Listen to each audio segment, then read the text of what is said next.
ऋषिमुनियों की पावन धरती, देश धर्म का नाता है। कहते सारे लोग यही है, वो हमारी माता है। जाग उठो ओ भारतवासी, जाग उठो ओ भारतवासी, गौ पर छुरियां चलती हैं।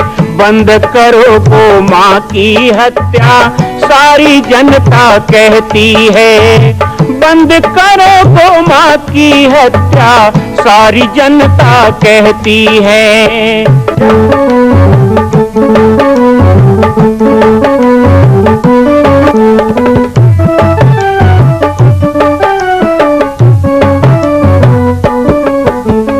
जगह जगह पर बूचड़ खाना, लाखों गौएं कटती हैं। किसे सुनाए व्यथा हमारी, नैना नीर बहाती है। रक्षा करना गौ माता की,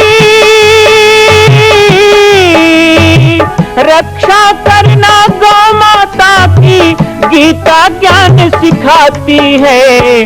बंद करो गौ माँ की हत्या, सारी जनता कहती है। बंद करो गौ माँ की हत्या, सारी जनता कहती है। जय श्री राम, जय गौ माता, जय गोपाल। स्वागत है आप सभी का भारत के हृदय स्थल छत्तीसगढ़ प्रांत में मां कौशल्या धाम जिला बालोद में विगत 18 वर्षों से बन रहे इस विशाल दिव्य भव्य मंदिर का निर्माण।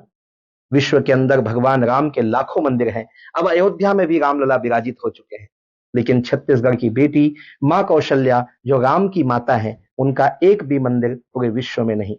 इसीलिए यह विशाल तीर्थ का निर्माण विगत वर्षों से चल रहा है बालोद जिला छत्तीसगढ़ में। 25 करोड़ की लागत से बनने वाला 108 फीट ऊंचा, 65 फीट चौड़ाई और 136 फीट लंबाई का राजस्थान के ठोस पत्थरों से बनने वाला यह मंदिर हजारों वर्ष तक भारत में 5वें धाम कौशल्या धाम के रूप में स्थापित रहेगा। 3 तल के इस मंदिर में प्रथम तल पर भगवान शिव, मध्य तल में गोद में रामलला को लेकर स्वर्ण सिंहासन में मां भगवती कौशल्या विराजित होंगी और तीसरे तल पर पंचमुखी हनुमान। इसके अलावा सामाजिक समरसता को समर्पित यह मंदिर सनातन हिंदू धर्म के समस्त देवी देवताओं महापुरुषों की मूर्तियों से सुसज्जित होगा। आप सब एक एक मूर्ति का संकल्प भी इस मंदिर के लिए कर सकते हैं। ध्यान रखिएगा, यह अवसर बार बार नहीं मिलेगा, क्योंकि 2026 में मां कौशल्या का दिव्य भव्य धाम स्थापित हो जाएगा। मां कौशल्या विराजित हो जाएगी। एक बार पुनः आप सबको निवेदन करूंगा, आइए, जुड़िए और सबको जोड़िए इस विशाल तीर्थ के निर्माण में। मैं राम बालक दास महात्यागी आप सभी को आह्वान करता हूं, संपूर्ण प्रदेश एवं देशवासियों को, कि जिस तरह रामलला के दिव्य भव्य मंदिर के लिए आप सब ने मुक्त हस्त से दान दिया है, इसी तरह मां कौशल्या के एकमात्र विश्व के प्रथम धाम के निर्माण में आप सभी मुक्त हस्त से दान दें। यह दान 3 आहुति के रूप में लिया जा रहा है। हम 1100, 1700, 5100, 11,000, 21,000, 1 लाख, उससे भी अधिक जो भी राशि करना चाहें 2025 और 26 के अंतर्गत 3 बार देने का संकल्प लें। संत का स्वागत गांव में कैसे होना चाहिए, जैसे परशुराम के लोगों ने किया ऐसे होना चाहिए।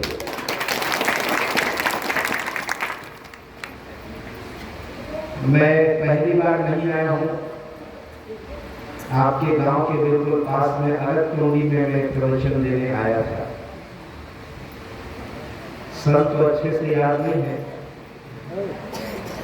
लेकिन लगभग 30 साल हो गया। 30 साल पहले आपके क्षेत्र में कन्हाड़ गांव, चिखली, रतोड़ी, बहुत से गांव में प्रवचन में आया था। तब मेरी उम्र 13-14 साल की थी। तो लोग आते थे सुनने के लिए, गौ माता के लिए, हिंदुत्व के लिए, हिंदू राष्ट्र के लिए, सनातन के लिए प्रवचन होते थे। 1 दिन 2 दिन के, वैसे 2-3 दिन यहाँ रहने को मुझको मिला था। और उसी समय परशुराम की बहुत से बंधु माताओं ने भी मेरी बातों को सुना था। कई लोग अभी भी याद रखे हैं। और इतनी दूर से आप लोग वहाँ जाते भी हैं धाम। मुझे पता चला इस गांव से भी बहुत लोग वहाँ जा चुके हैं और दर्शन करके आए हैं। मेरे पास निवेदन लेके आए थे कि नवरात्रि के अष्टमी को, आज अष्टमी का दिन है, आज महाअष्टमी है, माँ भगवती का बहुत बड़ा पर्व है। आज के दिन हम कन्या पूजन करते हैं, माँ भगवती के लिए हवन करते हैं। गांव गांव में उत्सव है, गांव गांव में साधना भक्ति उपासना का पर्व है।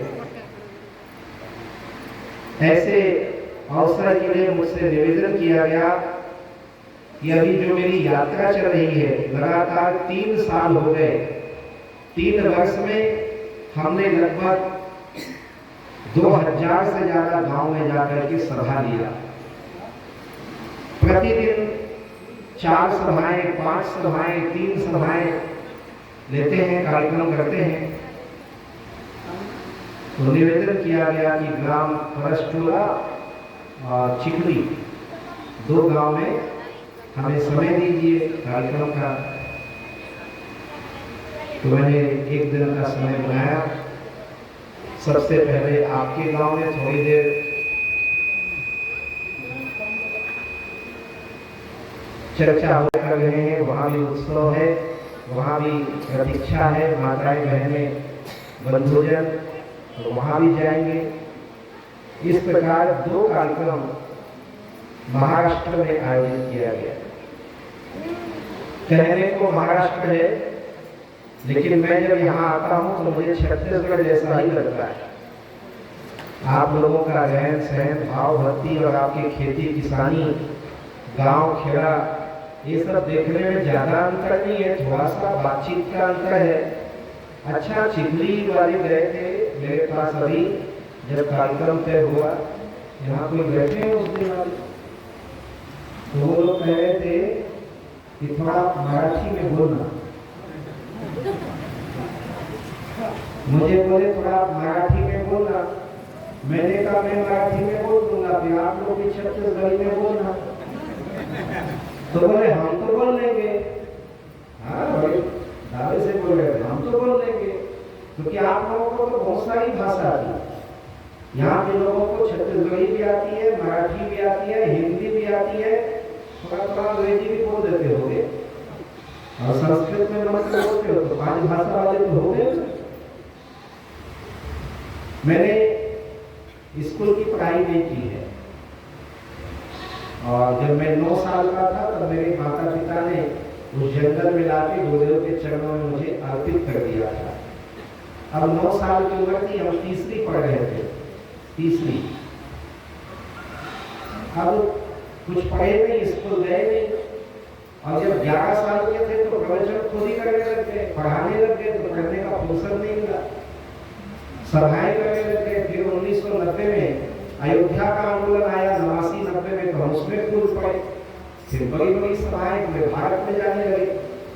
16-17 साल के थे तब विदेश जाने लगे, और भारत के बाहर भी लगभग 25 देशों में जाकर हिंदुत्व का कार्य किया, गौमाता का कार्य किया। पाकिस्तान जैसे देश में भी हमने रुद्र महायज्ञ का आयोजन, जो भारत और पाकिस्तान बंटवारे पर पहली बार हुआ, वो आयोजन वहां पर भी किया, जहां आवश्यकता पड़ी गए। तो जब बाहर जाने लगे ना, तब अंग्रेजी की जरूरत पड़ी, तो थोड़ा अंग्रेजी पढ़े। फिर मुझे किसी ने कहा जब अंग्रेजी पढ़ रहे हो तो संस्कृत भी कर लो, तो हमने काशी से संस्कृत भी कर लिया।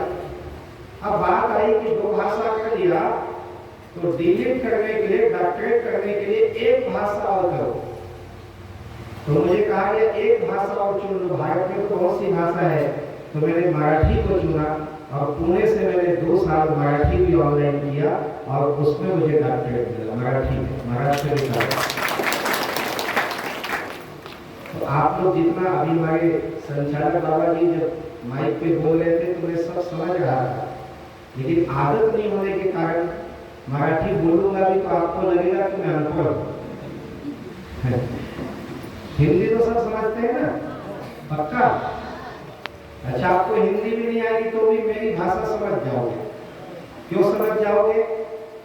कई लोग हमारे भारत के लोग हैं, हमारे महाराष्ट्र के लोग हैं। महाराष्ट्र के पद्मश्री फूलबाई, महाराष्ट्र के पद्मश्री दाऊजी राव कुंडले महाराष्ट्र के गुरुदेव सेवा मंडल संत संस्थान के और पौनार वर्धा के तो हमारे बापूजी भोसले, ये लोगों को अंग्रेजी नहीं आती, लेकिन उन्होंने 40 देशों में जा करके भाषण दिया। अमेरिका में, रूस में, जापान में, चीन में, वो मराठी में बोलते थे। तो क्या उनकी भाषा वहां के लोग नहीं समझते थे? समझते थे, तभी तो बुलाते थे। बहुत सी भाषा बोली जाती है और बहुत सी भाषा चेहरे के भाव से ही समझ में आ जाता है कि सामने वाला बोलने वाला क्या है। हमारे छत्तीसगढ़ में एक पंडवानी होता है, महाभारत आपके तरफ वो करते हैं उधर से, तो बड़ी प्रसिद्ध है पद्मश्री तीजन बाई।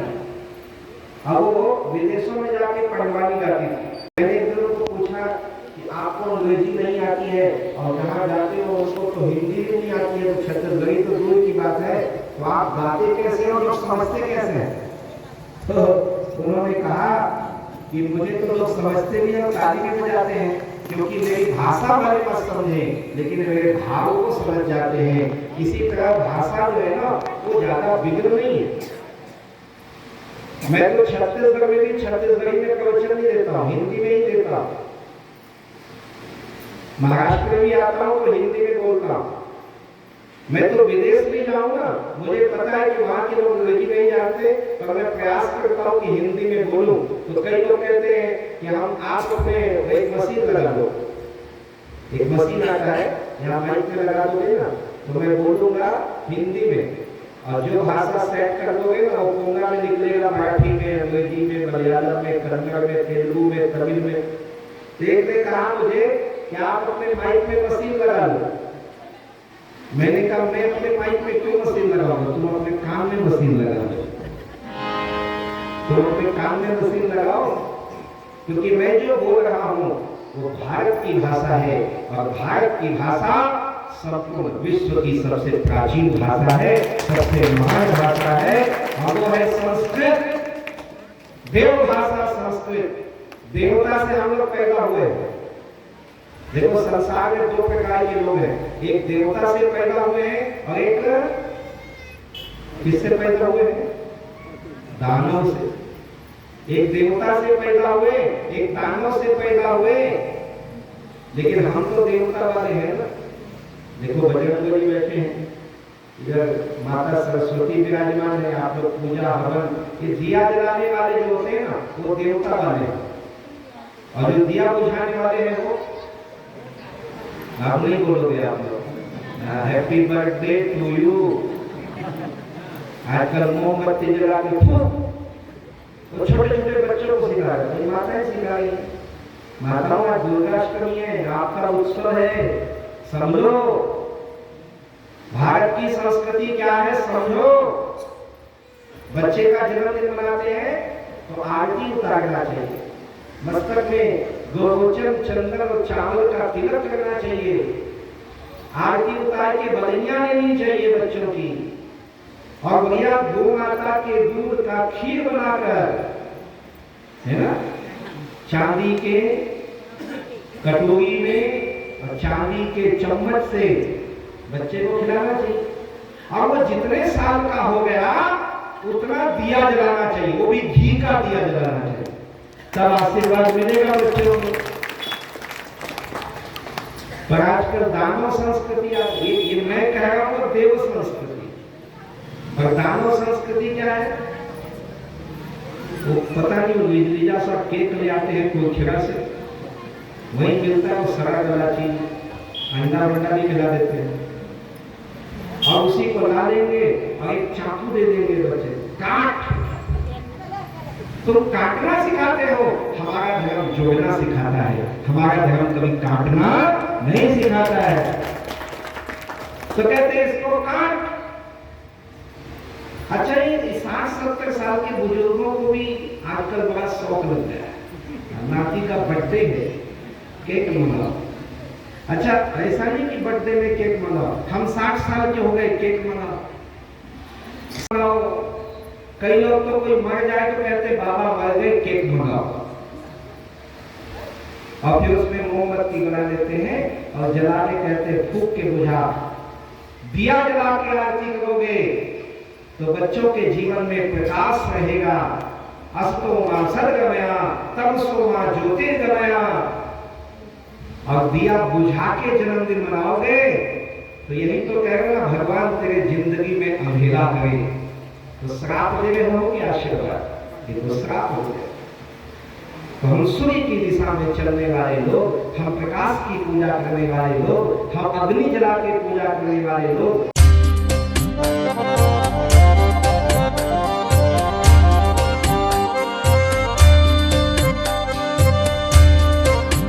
मां कौशल्या के धाम का निर्माण प्रारंभ हो चुका है, अब 2026 में पूर्ण होने वाला है। अरे अंगद हनुमान नहीं तो गिलहरी तो बनिए। एक छोटा सा संकल्प आप अपने मां भगवती के लिए नहीं कर सकते हैं? यदि आप राम भक्त हैं तो मैं चाहूंगा कि मां कौशल्या के धाम के निर्माण के लिए आप अपने जीवन का एक अंश जरूर समर्पित करें। आइए हमारे नीचे चल रहे व्हाट्सएप नंबर और अकाउंट डिटेल पर संपर्क करके अपने जीवन का एक अंश लगाकर आप भी पुण्य के भागी बने। मैं राम बालक दास महात्यागी, मां कौशल्या धाम, जिला बालोद, छत्तीसगढ़ से। मां कौशल्या की पावन जन्मभूमि छत्तीसगढ़ प्रांत में बालोद जिला में स्थित है श्री सर्वसिद्ध शक्तिपीठ जामड़ी पाटेश्वर धाम। परम पूज्य सद्गुरुदेव राजयोगी बाबा जी की तपस्थली श्री पाटेश्वर धाम और विश्व के अद्वितीय मां कौशल्या जन्मभूमि मंदिर निर्माण का दर्शन करने और इसी प्रकार समसामयिक विषयों पर अपना ज्ञान वर्धन करने के लिए और 10,000 गायों के लिए बनने वाले श्री हनुमान नंदीशाला गो अभ्यारण्य का समाचार प्राप्त करने के लिए आप सभी देखते रहें YouTube चैनल पर, और हमारे चैनल को आप सभी सब्सक्राइब करें, घंटी का बटन दबाएं ताकि आप सूचनाओं से जुड़े रह सकें। जय श्री राम, जय गौ माता, जय गोपाल।